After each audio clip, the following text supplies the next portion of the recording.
This episode is brought to you by Amazon. The holidays are here, and you know what that means? It's time to get your friends and family the gifts they deserve. Take the stress out of shopping with Amazon's great deals and low prices on a huge range of items from toys to tech and much more. Whoever you're gifting for, Amazon has great prices on everything you need this holiday season. Shop Black Friday week starting November 21st. This is what you do when you've just found that statement handbag on eBay and you want to build an entire wardrobe around it. You start selling to keep buying. Yep, on eBay. Over that all-black everything phase, list it and buy all the color. Feeling more vintage than ever? It's out with the new and in with the pre-loved. Next thing you know, you've refreshed your wardrobe basically without spending a dime. Yeah, eBay, the place to buy and sell new, pre-loved, vintage, and rare fashion.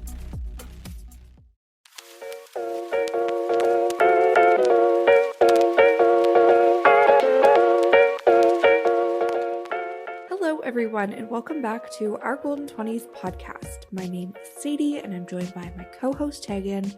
And today we are sharing our all-time favorite books.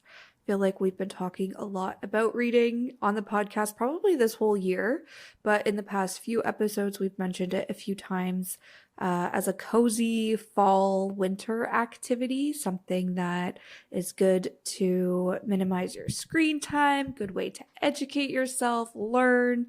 But it's just like, yeah, I don't know, a good hobby I feel like we've both picked up in our later 20s, and now we are just shouting from the rooftops how everybody needs to read. So we are going to share our own favorite books. We also asked over on our Instagram to get your favorite books, so we have a list of those to share as well.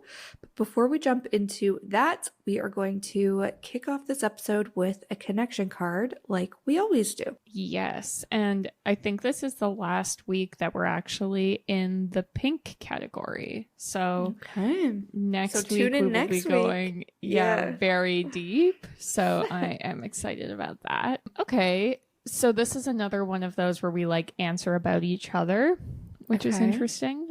It's, do you think I care too much about what other people think of me? I feel like for you, Sadie, I feel like no, actually.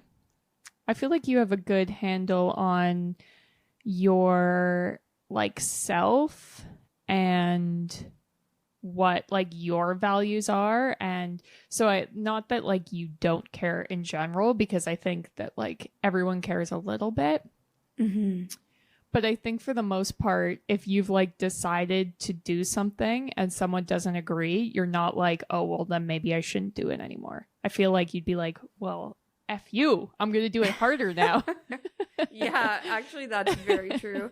I'm very motivated by going against the grain, which is kind of funny and something I've recently learned about myself or like identified. But yeah, and I think I actually internalize a lot of it. So I feel like whenever I am unsure, I feel like I overcompensate my confidence externally, but internally I'm like, oh my God, should I do this? Should I not? Like, I'm constantly weighing the pros and cons. So if somebody else is like, no, I don't think you should do that, or gives me their opinion, I feel like I do take into consideration, but I just like internalize it. I don't know. Yeah. But yeah, I guess that's true. I think for you, Tag, I think you do care about other people. Again, I feel like the last time we answered this about each other, I brought up how like you're people pleasing and, you know, things like that you've mentioned for yourself. Yeah. I think for you too, I think it's more like an internal thing. Like I never see you freaking out about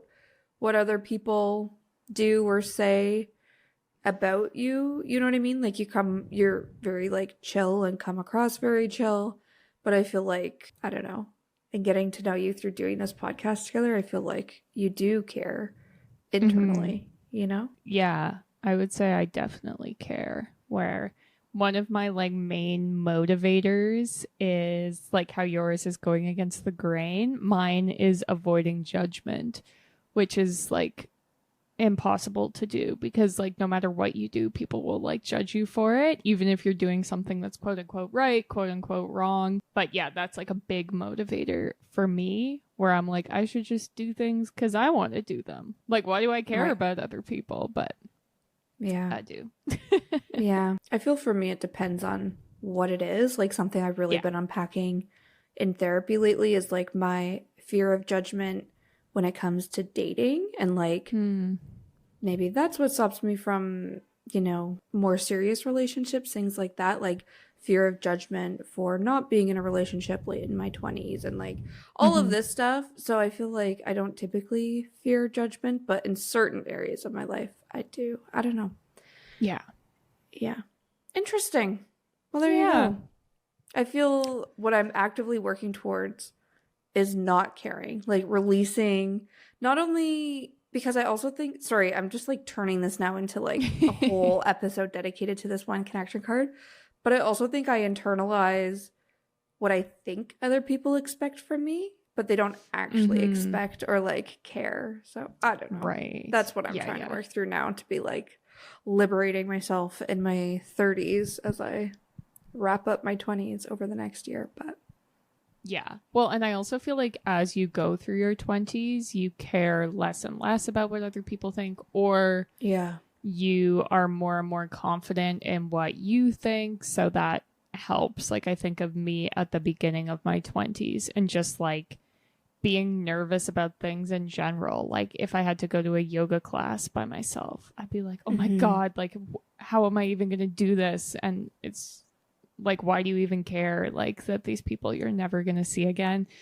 are like, you know what I mean? But it's things like that that I think as you go through your 20s, you start to get a bit more confident. And it's probably like as you have more experiences where if you're nervous about going to a yoga class by yourself, well, by the time you're our age, you've probably done that a whole bunch of times. So you know, like it's not dangerous. There's nothing scary. Yeah. Yeah.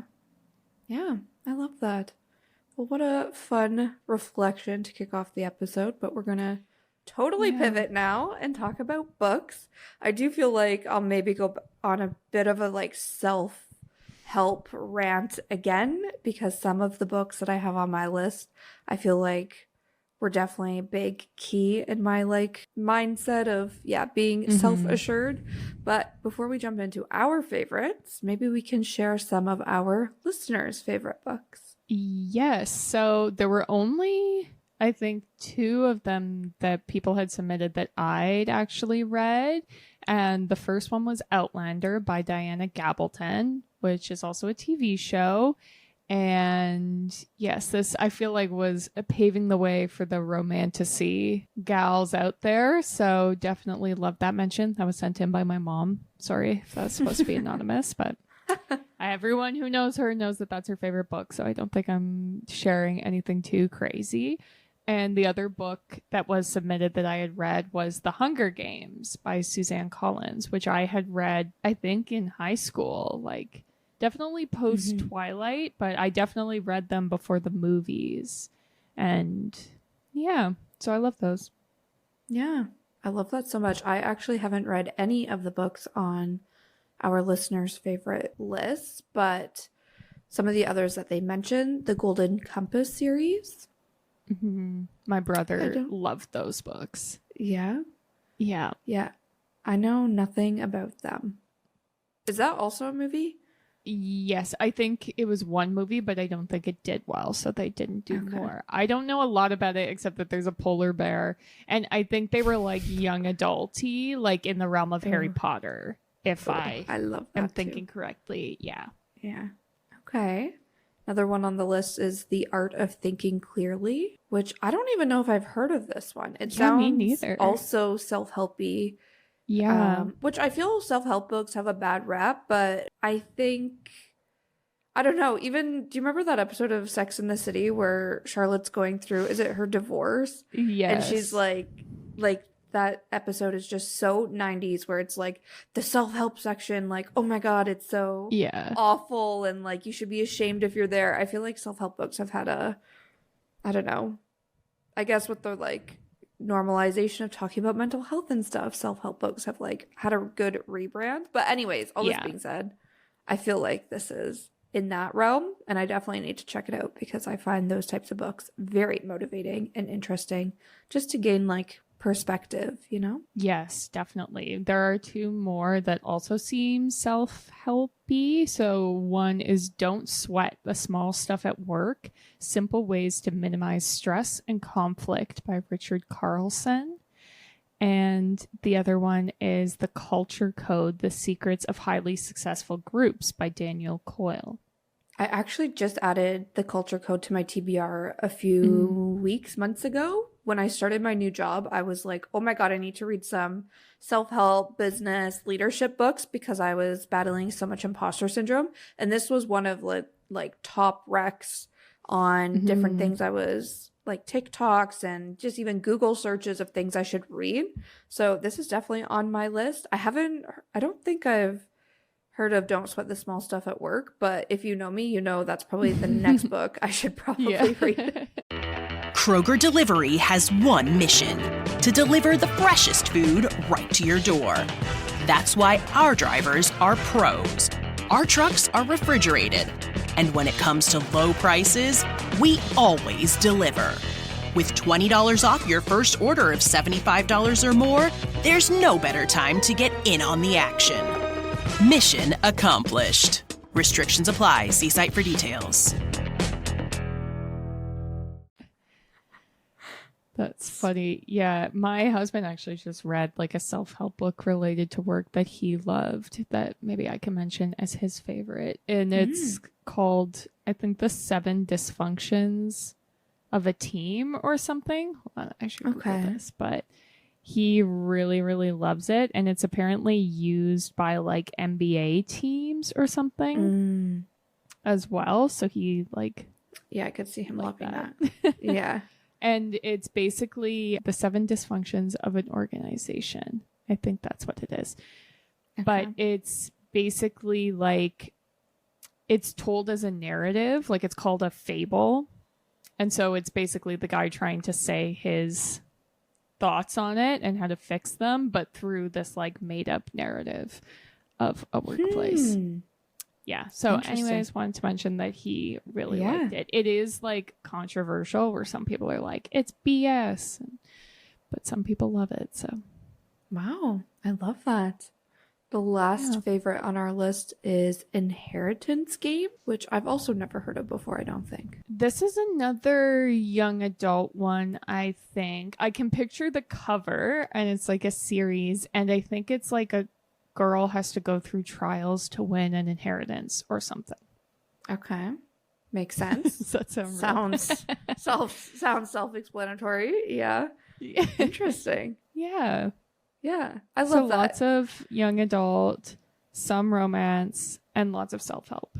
Yeah, which is actually the exact same as my list, like those genres. And I just wanted to say too, if you're someone who listens to this podcast a lot, but you haven't read, and that's why you're listening to this, it's not because you're curious what our favorite books are. You're just like, whatever. I listen to most of these episodes. I guess I'll listen to this one too. If you haven't read, is what I'm trying to say, and you're not a reader, you don't identify as a reader, it's not too late, because I feel like for me, I haven't read any of the like classic novels that like English majors study or like anything like that. Like I haven't read any classics. I didn't read probably my entire early 20s. Like probably last year or 2 years ago was the first time I actually read more than 1 or 2 books in a year. And it was a very intentional goal. But I realized how much I enjoyed reading, again, as a way, it started as a way to get off my phone, get off my screens, rest my eyes kind of thing, especially through the pandemic when it was just all I was doing was being on screens to connect with people, whatever. So I feel like all this to say, don't have any shame if your list of favorite books, or if you don't want to start with like the traditional favorites, you just want to jump into the like trashy romances, like do it. You know what I mean? There shouldn't be any shame in that. Whatever you like to read, I feel like use that as a gateway. And next thing you know, you just love reading in general. And then you start to open yourself up to other genres and reading different things that you didn't think you would read at first. Yeah, 100%. That's such a good point. I was the same, where I wasn't really a reader. Like when I was a big reader in high school, and then when I went to university, you're like assigned so much reading. It was like I'd have to read like 100 pages a day of a textbook. And so I just like never had the time for reading for fun.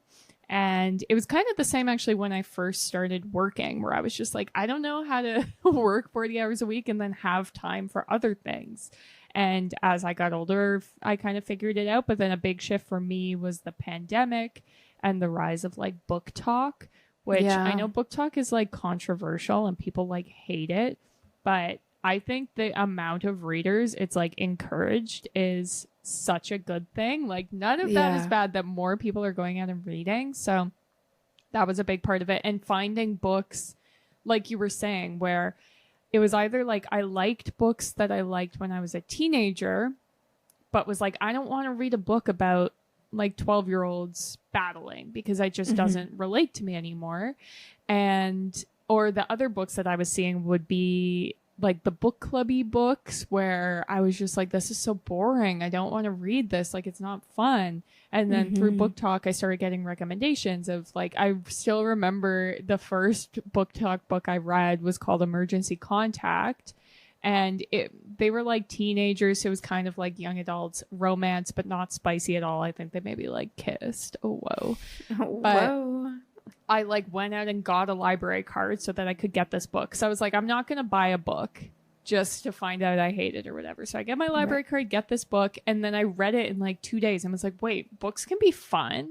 Yeah. Like the book didn't change my life, but here I was like, hey, that was great. So that really flipped the switch. And then it's been like off the rails since then. Yeah. And it's so funny because through probably like the first books that I remember loving and flying through were Twilight, like the Twilight series.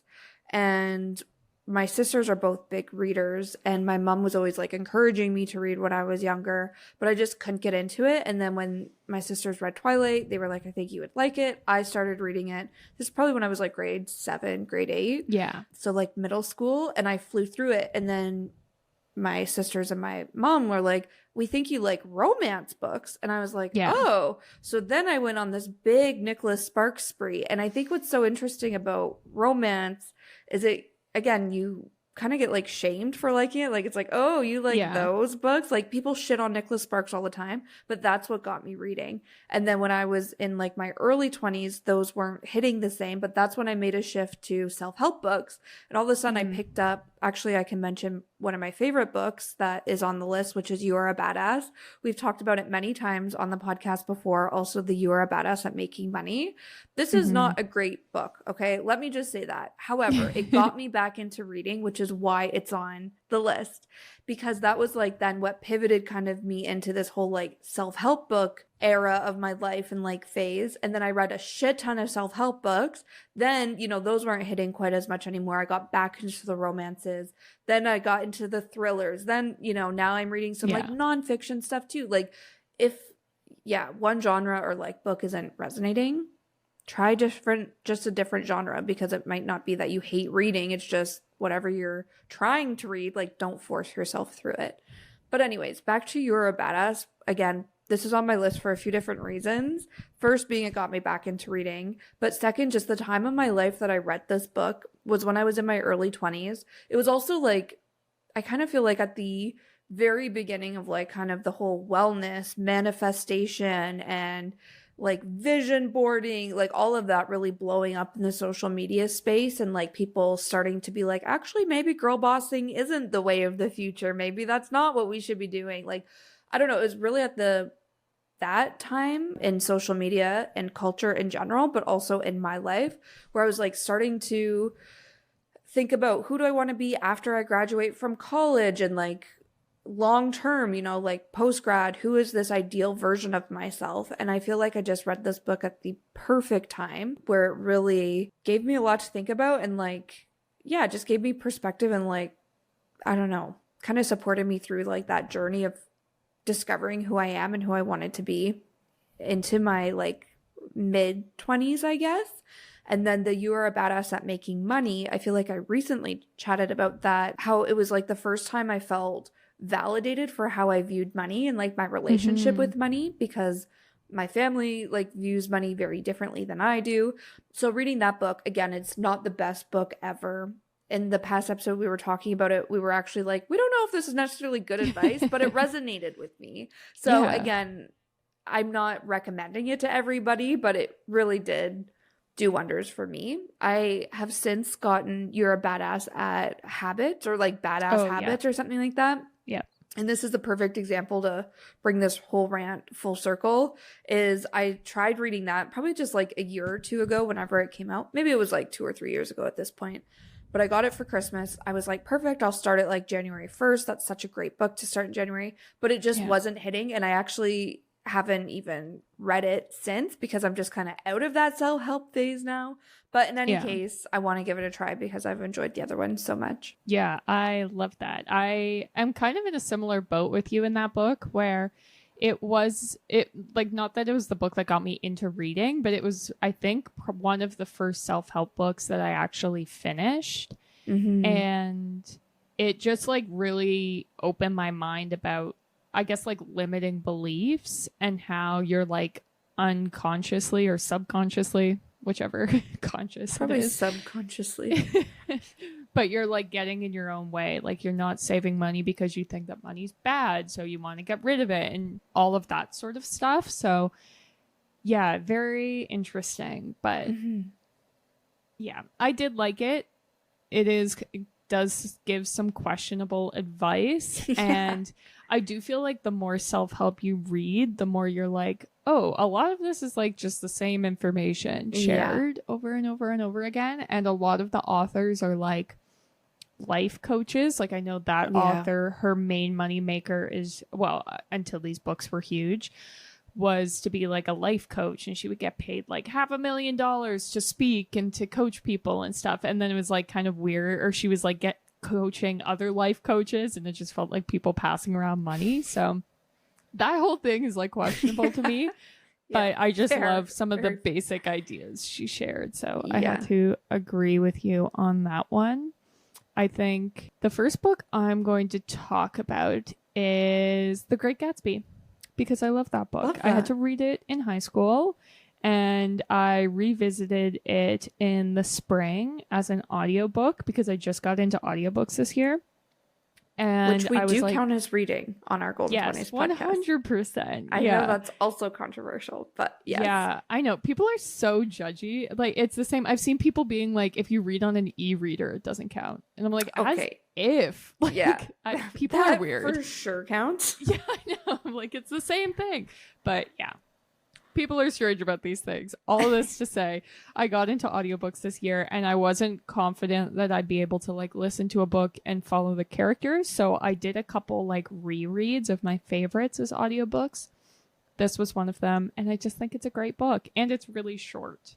It is a classic, so it can kind of be weird when you first start it, and you're like, why is everyone talking this way? But it is a really famous story.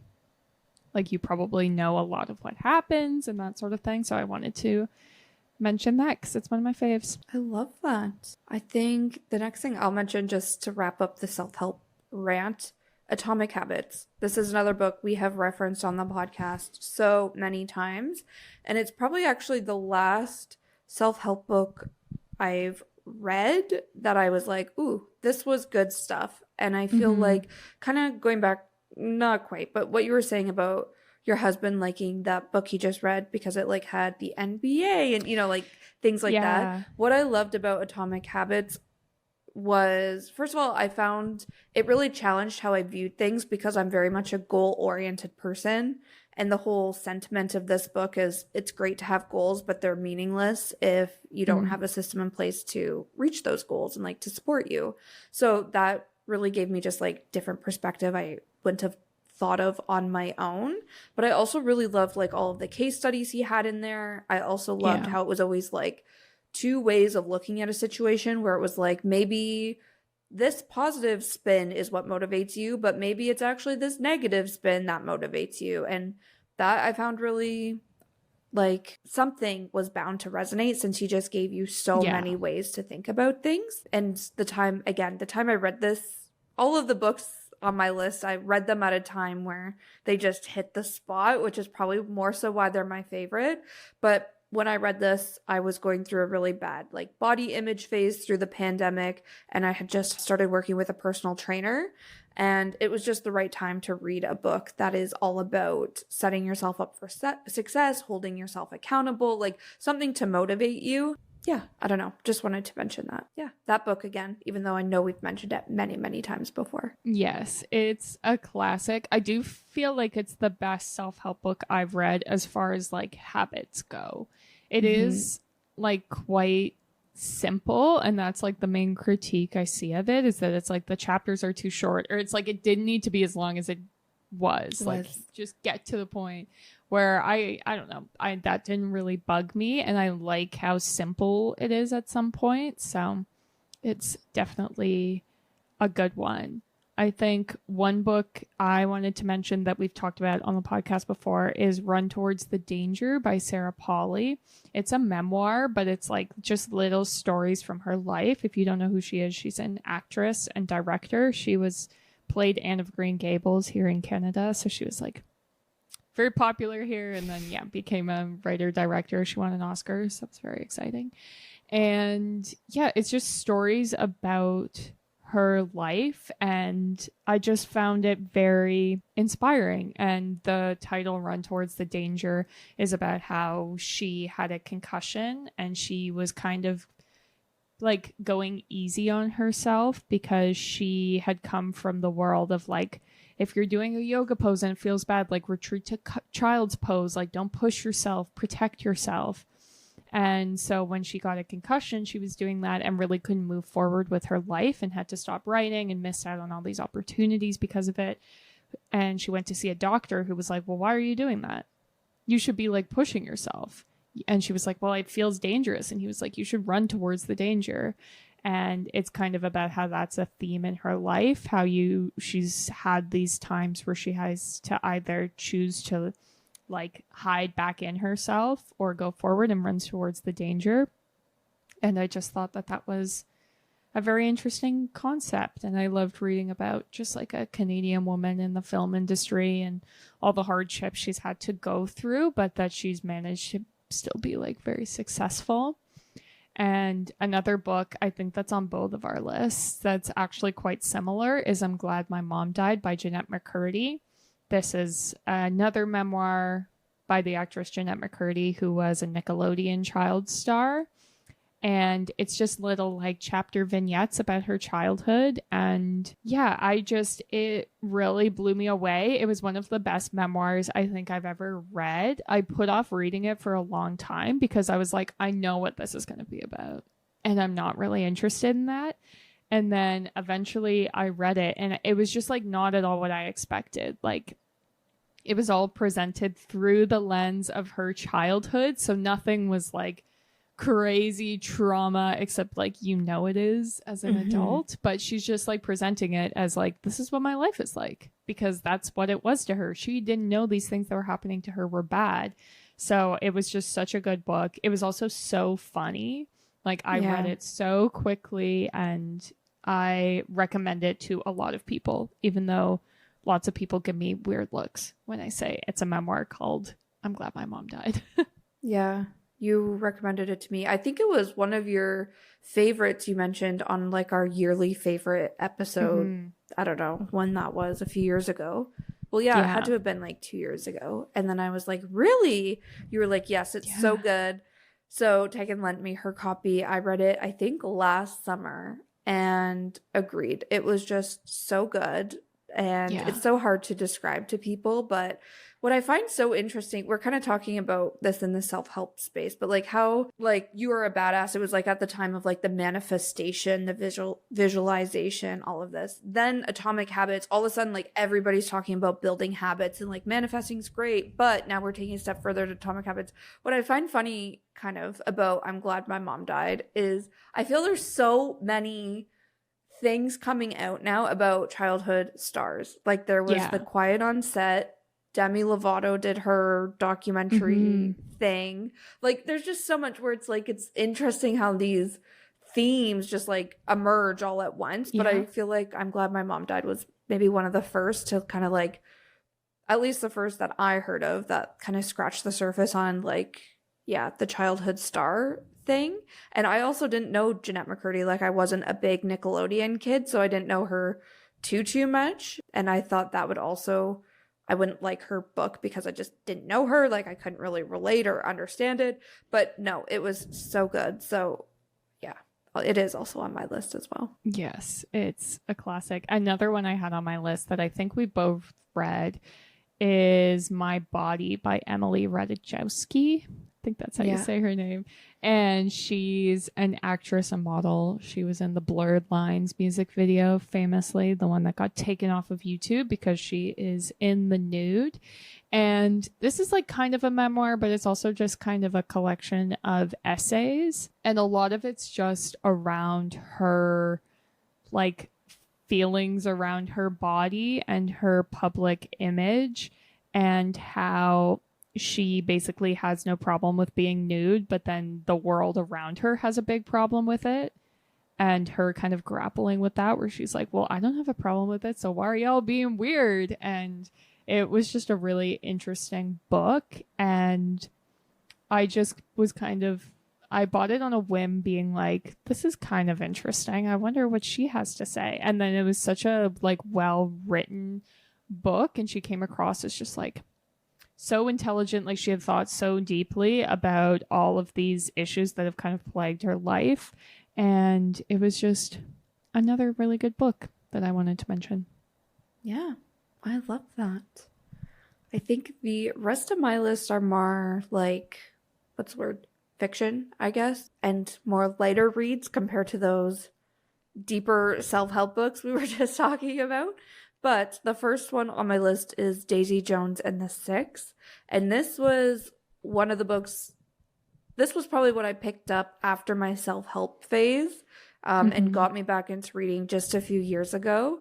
I absolutely loved it. It led me into reading a whole bunch of Taylor Jenkins Reid novels. I wanted to be a rock star when I was younger, so I felt like I loved the whole like glitz and glam of like following a band. I loved how it was written in the whole like interview style, which I thought would be really hard to follow, and I wouldn't pick up on the characters or like feel emotional connection to them at all, but I really still did feel that way. And yeah, I absolutely loved it. I loved it way more than the TV series. I didn't feel that emotional connection between the main characters watching the show, but reading the book, I was just like, I was in love with it and the characters, everything about it. So yeah, wanted to mention that. And again, just, it's probably not the best book ever, but the fact it got me like back into reading after my self-help phase, that then led into like, other Taylor Jenkins Reid books, which led into Emily Henry, which led into, to where I am today. Like, it was my gateway back into reading. Yeah, I love that. Taylor Jenkins Reid, like, she has so many different books that I feel like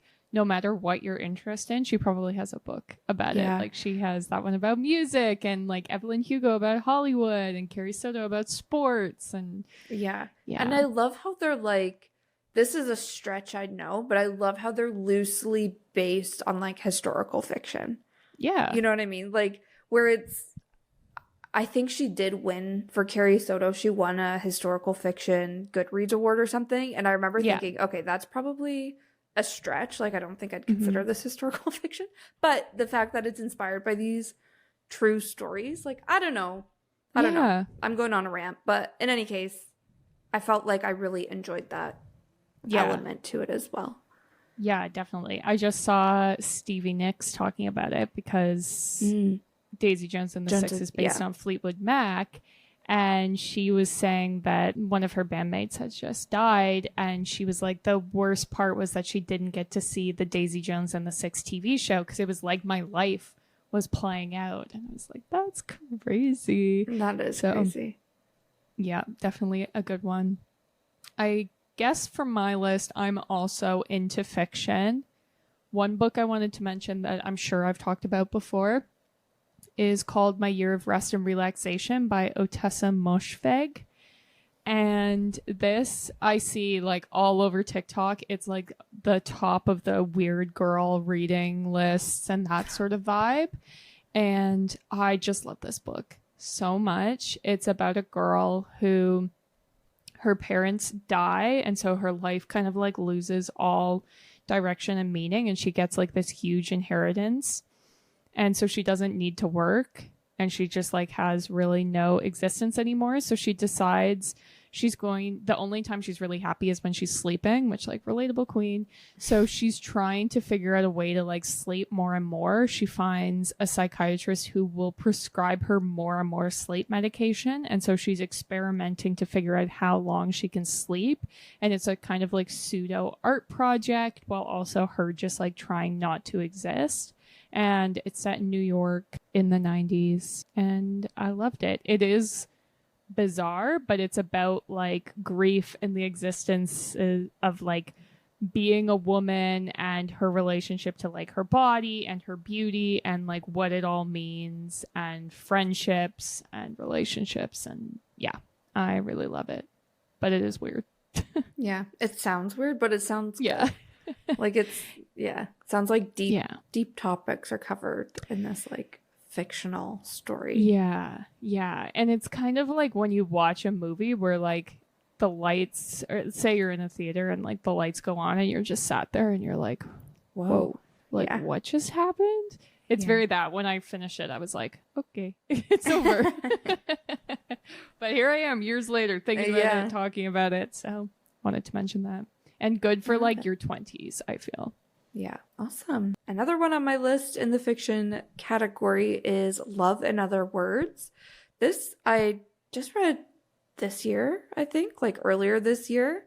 And I read it because a lot of people I follow online are like instantly 5 stars. This book is like one of my all-time favorites. And I was like, okay, that's a statement. So I wanted to read it. I'd read other Christina Lauren books, newer Christina Lauren books, and they were like 3 stars at best, like really not great. Yeah. However, this book makes the list. It was a 5-star read for me, probably one of my all-time favorites. The other thing about me, outside of my self-help and romance love, is that I also love a coming-of-age story. All of my favorite movies are coming-of-age stories, like high school students, like navigating life while, I don't know, just like trying to figure out life and while they're growing up, navigating like those first romances, their friendships, who they want to be, their family. Like, I don't know. I just love a coming of age story, and Love in Other Words bounced back and forth between like present day, between this girl and guy, and then them as kids. And the throwback chapters are what made it a 5-star. Like the current day chapters, I was like, whatever, it wasn't that great of a story, but the throwback chapters just like melted my heart, made me sob because they were so cute. And I don't know, I just absolutely loved it. So that one definitely came to mind for me. And it's the only really, well, maybe not the only coming of age story on the list. I'll share that in like my last one, but definitely the most coming of age in the books. Yeah, I love that. I'm excited to read it. I haven't yet. I hope I don't. On my list. Yeah, I hope I might be overhyping it. I don't know if you'll love it as much as I do, Tay, but I feel like you reading it, you'll be like, oh, okay, I see why Sadie loves this so much. Yeah. Romance is so hard because like so much of your personal preference goes into it. Like if you're not interested, in my opinion, if you're not interested in like the person that they're romantically involved in, the book is such a snooze. So then it's like romances that other people love, you might not. And that's actually Daisy Jones and the Six, where Tegan didn't like it because she didn't love the romance between the two main characters, where I loved it. Like I was like, I just want them to figure it out. Like I want them to be together. And Tegan was like, no, these guys are trash, they're obviously not good for each other. Like well, or I was like, just get together and leave me alone. Like stop drawing it out for everyone else. I was eating it up. I think, speaking of romance, I read Pride and Prejudice. Well, listened to the audiobook of Pride and Prejudice this year. I feel like it's the first romance novel. I don't know if that's true. I should probably fact check things before I say them, but I feel like it is. And it, like every single major like romance trope will be seen in this book. Like, this is the first enemies to lovers, and it just does it so well. And this is, I think, also why I struggle with a lot of romances, where a lot of the lead men, I'm like, oh, it's Mr. Darcy. And then it's so hard because you're like, well, wouldn't you just rather read Pride and Prejudice instead of like fake Pride and Prejudice? But it is so good. It is an older book. So again, I actually saw a TikTok that was like, the first half of reading Pride and Prejudice is just like, who are all these people? And then the second half is, oh my God, this is the best book ever written. And I feel like that is very true to my experience of reading it. There are a lot of characters and you're like, what is going on? And there's a lot of like weirdness because there are things that are just like not things anymore. So half of it, you're just trying to figure out what they're even talking about. But it is really good. And there are so many good audiobooks out there. I know like people are very passionate about the different narrators and things like that. But I read a great one. I know there are ones with like casts as well. And it's just a classic. Like, nothing will be better than Mr. Darcy. Okay. I'll leave it there. Yeah, I feel like I should read this. Again, I've not read any classics, so I love how you have two on your list, like between The Great Gatsby and Pride and Prejudice. The Great Gatsby, I've seen the movie, so I feel like I'd have a hard time reading the book, because this was me with Harry Potter, where it was like, yeah, I know what's going to happen. I know Harry Potter, a lot more happens in the books that wasn't in the movies, and it's different. But I just kind of gave up on reading the books because I was like, I'll just turn on the movie. Great Gatsby, same thing. Pride and Prejudice, I actually don't really know much about it. So I feel like it would be good for me to read it. And it would be, my first classic. So maybe I'll do that in the winter, make that my like goal. Yeah, it is nice, like cozy. They're always just like having tea, having supper, chatting. Love it. I will say I love the movies. The one with Keira Knightley. I watch it every single spring because it is quite springy. And I find with that, I had seen the movies before I had read the book. And it didn't bother me too much just because the movie isn't 100% faithful to the book. Where it was like little moments were the same, but then there were different things happening. So that's my 2 cents. But I do also really love the movie. You'll see me add it to my TBR tonight on Goodreads. It could be a good audiobook also, I'll say. It would be. I've never like read it. I've only audiobooked it. So right. Yeah. Awesome. Well, the last book on my list is another book I read this year and absolutely loved, and that is Fourth Wing. And I feel like I've maybe geeked out about Fourth Wing on the podcast. I don't know, but definitely in my personal life, I was obsessed with it and just could not stop talking about it, thinking about it, reading it while I was reading it. It's probably the largest book I've ever read at like just over 600 pages. And it was like, okay, I immediately jumped into the second book, which I think was even longer. And it was just, the best. Why I loved Fourth Wing so much. This has now been, you hear me talk about all these gateways into different genres. Fourth Wing was my like gateway into trying fantasy. It's a light fantasy. Like there's not too much world building. It's still very much rooted in romance, which I love. And it also has that coming of age story, which I also love. I don't know. I feel like everyone and their mother has read Fourth Wing by this point. But if you haven't, maybe give it a go this winter, because the third book in the 5-book series is coming out in January. So if you start now, you could probably power through the first 2 books just in time for the third book to come out in the new year. Yeah, I love that. I also read Fourth Wing this year. I also really liked it. It was, I feel like, what set me off on my like major reading binge of this year. Yeah. And I've already pre-ordered the next book. And then actually today I literally saw a midnight release for the next book. And I was like, should I just go to that too? Kind of. I will send you the details. God. Please do. I will go, because this is I'm claiming this as one of my favorite books of all time. Like, I better go to the midnight release. Yeah. No, I feel like that will definitely be crazy. And I just can picture all the girlies there. They've got their tote bags. We're living our best lives. So 100%. Yeah, I definitely recommend that book. I've recommended it to a lot of people, especially if they've never read fantasy, or if they're like, I read Harry Potter growing up and then stopped reading, this is a great next step. So yeah. My oldest sister is reading it right now, and I'm so excited for her. Like, she is a big fantasy person. She's also a big reader. And I feel like if you are a fantasy person, you probably won't love Fourth Wing because it is more romance and like lighter fantasy. But that being said, it's got dragons. My sister loves dragons, and I just want to, like, every day I wake up and I'm like, I wonder what chapter she's on. Like, what is she thinking of it so far? Like, literally took over my entire personality. But I love that. Yeah, the last book I had is what I think I'm going to call my favorite book I've read in my 20s, and that is A Court of Mist and Fury by Sarah J. Maas. It's in the same kind of realm as Fourth Wing. It's the second book in the series, A Court of Thorns and Roses. Wait, yes. I was like, wait.